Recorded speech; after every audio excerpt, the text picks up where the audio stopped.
Tapi 3 tahun juga tidak ada kejelasan, sampai BBW juga dibubarkan juga tidak ada kejelasan. Pondasinya pun juga belum. Jangankan pondasi, anggaran aja belum. Ya kita mungkin kalau itu tetap tidak direalisasikan oleh Bu Hovifah, minimal pondasinya itu regulasinya pasti harus ada regulasi untuk melaksanakan itu. Kita tagih, kita pasti terus akan menagih ke gubernur karena ini janji gubernur. Apakah itu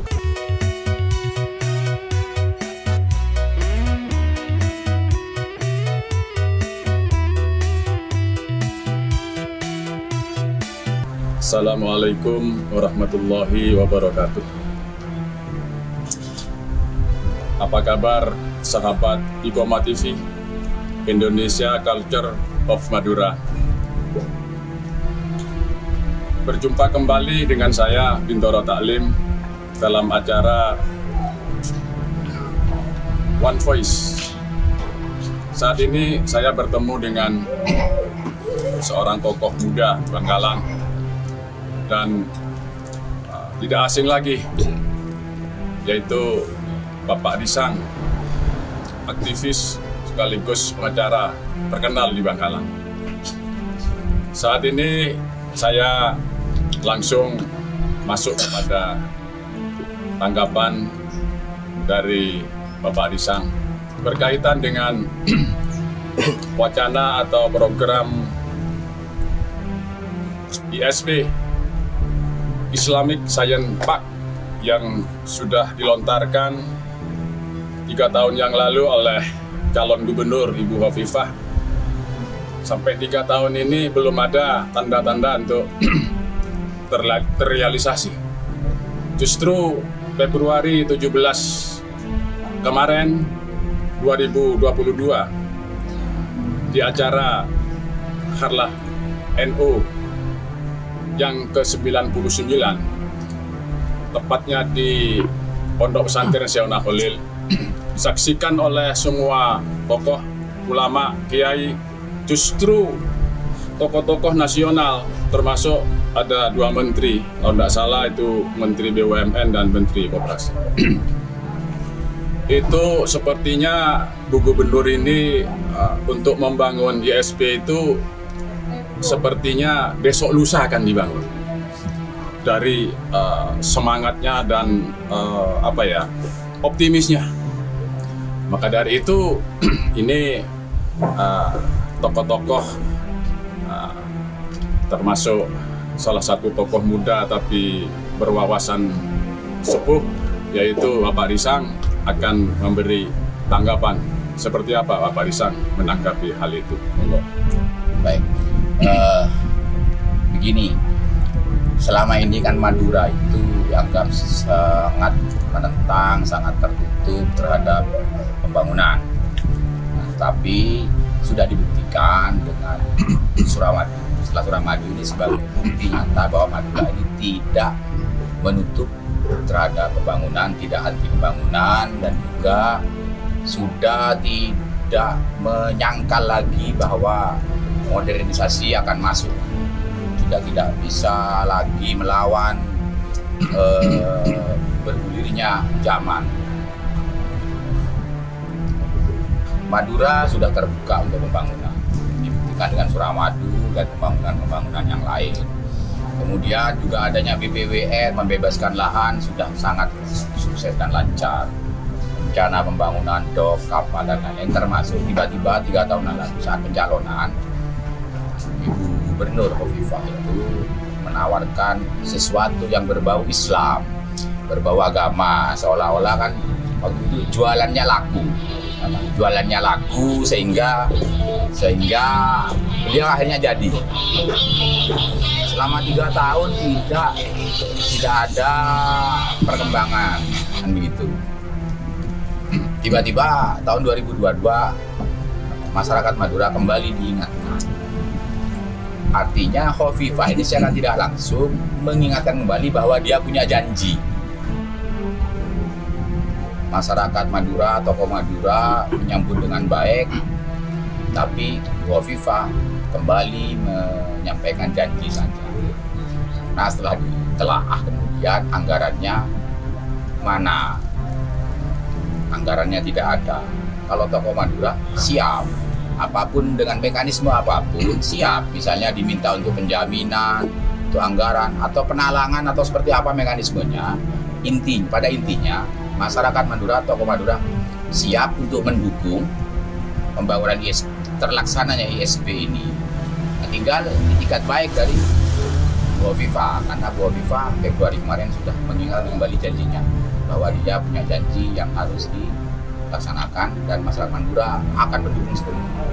Mekanisme nanti gubernur mengkaji lebih lanjut. Itu mungkin sementara Pak Fadli. Terima kasih, mantap sekali. Sesi pertama ini kata kuncinya ada di pertama, masyarakat Madura sangat terbuka terhadap pembangunan dan tidak ada lagi kata-kata bahwa Madura ini tidak siap, takut ini, takut itu. Kalau masuk modernisasi dikhawatirkan oleh masyarakat Madura. Sudah, Pak Risang mengatakan tidak ada lagi itu, sudah. Masyarakat siap membangun apapun bentuk pembangunannya karena masyarakat Madura sudah cukup dewasa.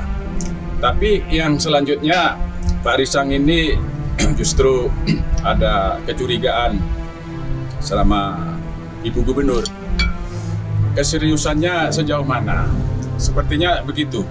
Ada pertanyaan dari Pak Risang, kira-kira serius apa enggak Ibu Gubernur ini? Kalau orang Madura, katanya Pak Risang, sangat siap sekali apapun bentuknya, baik material, moral, sudah siap.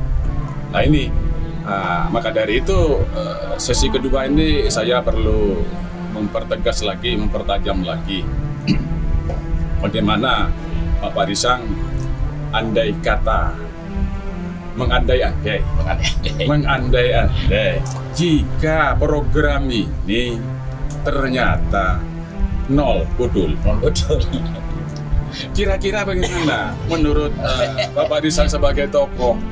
Sama dengan BPWS juga tidak ada juntrungnya, hasilnya, dampaknya, kesejahteraan terhadap masyarakat Bangkalan khususnya Madura tidak ada. Lalu bagaimana ini kalau terjadi lagi ya Pak Risang? Monggo. Jadi kita sudah belajar ya dari BPWS kemarin. Masyarakat Madura dengan sukarela membebaskan lahannya, walaupun ya tentunya dengan nilai yang tinggi kan ya, dibebaskan juga tidak gratis, dengan tinggi, artinya tanah kelahirannya, tanah nenek moyangnya itu rela dikorban, diserahkan untuk pembangunan, itu sudah luar biasa. Jadi sekarang apa hasilnya? Tidak ada berkelanjutan. Janjinya dulu ketika BPWS dibangun, masyarakat sekitar akan mendapat manfaat ekonomi yang besar. Termasuk harapan besar itu ketika BPWS gagal, tiba-tiba lokasi itu ditunjuk untuk ISP, harapan itu muncul kembali kan. Harapan bahwa manfaat ekonomi itu pembangunan akan berjalan dengan pesat di daerah Bangkalan Barat kalau nggak salah ya, Bangkalan Selatan, Bangkalan Selatan itu. Tapi 3 tahun juga tidak ada kejelasan, sampai BPWS juga dibubarkan, juga tidak ada kejelasan. Pondasinya pun juga belum, jangankan pondasi, anggaran aja belum. Ya kita mungkin kalau itu tetap tidak direalisasikan oleh Bu Hovifah, minimal pondasinya itu regulasinya pasti harus ada regulasi untuk melaksanakan itu. Kita tagih, kita pasti terus akan menagih ke gubernur karena ini janji gubernur. Apakah itu ketika gubernur itu menyampaikan janji itu, dia sudah berkoordinasi dengan pemerintah pusat terkait dengan anggaran dan lain-lain, karena ini tidak besar, juga tidak kecil, maksud saya tidak kecil. Ya, kita akan tagih terus ke gubernur. Ya kita bisa datang ke sana, kalau perlu ya kita mengerahkan orang Madura, pertamanya tokoh ya nanti bawa masanya juga ke sana, tagih. Kalau perlu setiap minggu kita tagih ke sana.